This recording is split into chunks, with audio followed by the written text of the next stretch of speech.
Hi, I'm Captain Grant Coppin with Texas Fishing Tips, and this is your weekly fishing report. All right, this week I've been fishing Nighthawk Bay a lot, just hitting the backside of these spoils, doing pretty good with the redfish, but catching a few skipjacks and cutting them up for bait. But also I've been using the menhaden, which are still in the packery, cast netting those or buying them from Clem's, and just throwing them in here. The windier the days, the better I do.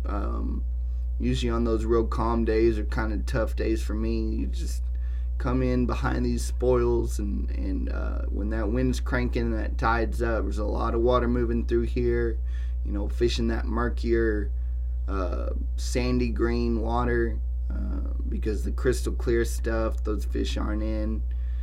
And the southeast wind typically is better. It blew a north wind this week a little bit, and I pretty sure that we're done with our fronts for the year. We might get one or two more little ones, but pretty much you can just count on that southeast wind this whole month to be cranking, and those redfish will just pile up behind these spoils.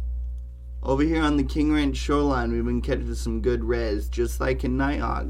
Just get tied up to the shore. Make sure your baits are hitting in the sand. Of course, if they hit in the grass, it doesn't carry the scent like it does when it hits in the sand. And primarily, I've been hitting the mouths of those back legs. Those are more high percentage spots to stop in, where you have more fish congregating, bait going in and out the mouths of those back legs. And the higher the tide is, the more tight and further back you need to go. And when the tide drops a little bit, they'll hold more towards the outside and mouths of those back legs. That's just a good rule of thumb pretty much anywhere you fish, but right now just south of PETA down here all the way to Pure Oil, maybe even just a little bit further south, that's kind of the stretch that I've been fishing. And I'll just go from back lake to back lake up and down this shore until I kind of find one that's just full of redfish and throw that cut bait and catch plenty of reds. Up here, just north of the causeway, here's another stretch of spoil islands that have been holding some good fish. I've just been throwing the cut bait in here, catching reds. Been catching a few black drum also back in here, hitting that dirtier water. The black drum have been coming on live shrimp, and those reds still hitting the cut bait. The menhaden has been working a little bit better than skipjack, just because I've been using it more a lot. And this little drain right here, this is kind of the in and out where boats can come in. So typically I try to get away from this and just fish behind here. Some of the islands, put the trolling motor down and just go island to island to island. Don't use your big engine in here because it's really, really shallow, and you can really hurt yourself trying to turn that big engine on, and you kind of nuke your little area and you're just going to the next island. If you are going to use your big engine and you jump up on the plane, you need to go down 2 or 3 islands and then come in with the trolling motor.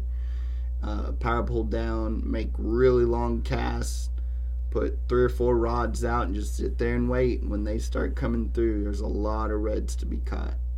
Down here on the backside of Starvation, I've been finding some reds in here, just moving down this shoreline. Came in here the other day on one of those real calm days, kind of having a tough day, and got up in here. And when that wind started blowing, we just started smacking the reds right up tight to the shore, just hitting small sand pockets with a popping cork, live shrimp, and a long leader. And once you get those sand pockets heated up, those fish just continue to come up and down the shore.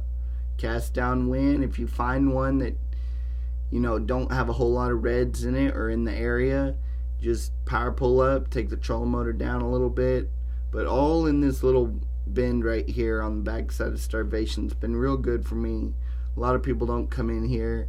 I haven't seen but maybe one boat back here, so it's a good place to come. I know it's a long run from Corpus, but if you're coming from the back of Baffin, this is a spot you definitely need to hit.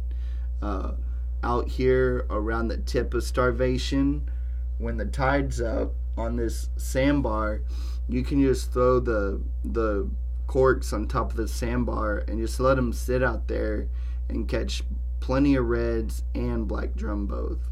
Down here around White Bluff, up tight to the shore in about 2 foot of water, we've been catching really nice trout. The limit now is 3, 17 to 23 inches.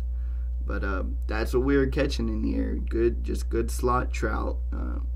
Just keeping a few, but letting the big ones go and putting a couple in the box. But they're spawning right now, so they're up here. On the calmer days when the grass isn't too bad, I like to throw the top waters.